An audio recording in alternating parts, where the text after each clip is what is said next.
अस्सलाम वालेकुम बोस। आज के व्लॉग में जी हम हॉर्स राइडिंग करने जा रहे हैं। जैसे कि आप लोगों को पिछले व्लॉग में कहा था कि हम हॉर्स राइडिंग करने जाएंगे, और आपका भाई अब आ चुका है हॉर्स राइडिंग करने। और आप लोग घोड़ा देख सकते हैं, बहुत ही प्यारा लग रहा है। और आपका भाई उसके ऊपर बैठ के बहुत ही प्यारा लग रहा है माशाल्लाह।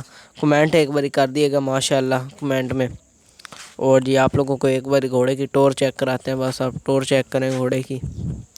और जी घोड़ा बहुत ही वैसी है, इसीलिए दो बंदों ने साइड से पकड़ा हुआ है। ये ना सोचिए कि आपके भाई को चलाना नहीं आता, चलाना बहुत अच्छे तरीके से आता है। और जी अगर इसका आप लोगों को बड़ा व्लॉग चाहिए तो लाइक और सब्सक्राइब ज़रूर किएगा। अल्लाह हाफिज़।